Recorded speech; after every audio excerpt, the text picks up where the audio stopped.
नमस्कार दोस्तों, आप सभी का स्वागत है हमारे YouTube channel mission Uttarakhand APS में। मैटर बहुत आसान है, आराम से लिखिएगा। मैटर में 408 शब्द हैं और पसंद आए तो लाइक, सब्सक्राइब और शेयर ज़रूर करें ताकि आपकी दोस्तों की मदद हो सके। डिक्टेशन शुरू होगी 5 सेकंड बाद। स्टार्ट।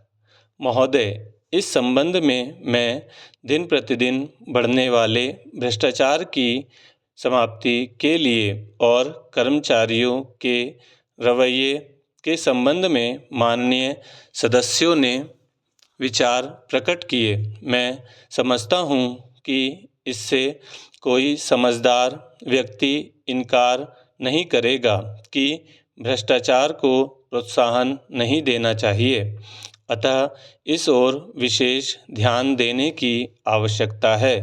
भ्रष्टाचार को समाप्त करने के लिए जो कठिनाइयाँ सरकार के समक्ष हैं, उन पर शीघ्र ही कदम उठाए जाने चाहिए।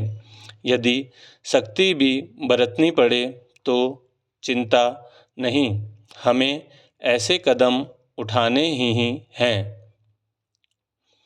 मैं यह जानता हूँ कि बहुत से लोग, जिनमें कुछ हमारे साथी भी हैं, इसकी कुछ बातों का विरोध करते हैं, परंतु यदि हम देश की उन्नति चाहते हैं, यदि हम देश को आगे बढ़ाना चाहते हैं, फिर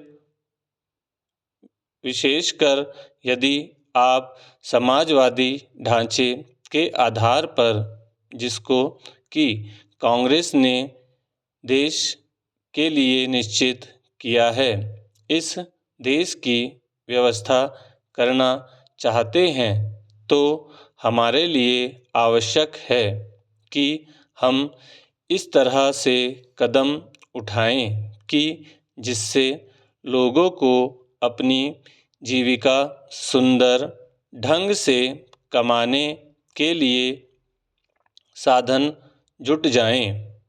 वास्तव में यह सरकार, जिसने यह साहसपूर्ण कार्य किया है, इस कार्य के लिए सबसे अधिक बधाई की पात्र है।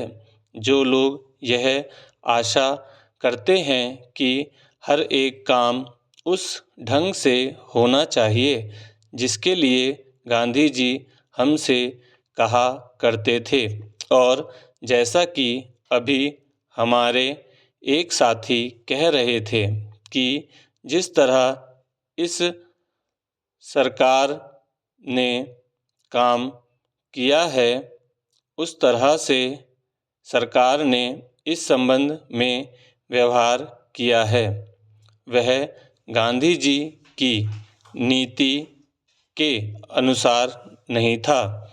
यही नहीं, उन्होंने तो एक तरह से कांग्रेस ने जो समाजवादी ढांचे पर समाज की व्यवस्था की नीति अपनाई है, उसका विरोध किया।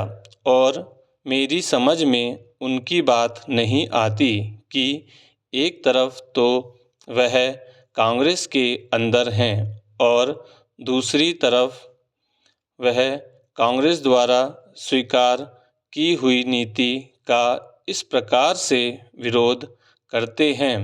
मैं समझता हूँ कि वह इस बात को भी जानते होंगे कि कांग्रेस द्वारा इस नीति को स्वीकार करने वाले लोगों में अधिकतर वे ही लोग हैं जो गांधी जी के अनुयायी हैं और उनके सिद्धांतों में विश्वास रखते हैं।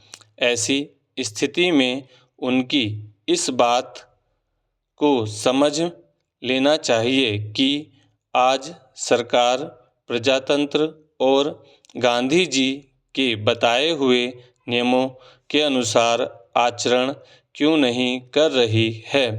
यह बात बिल्कुल ठीक नहीं है।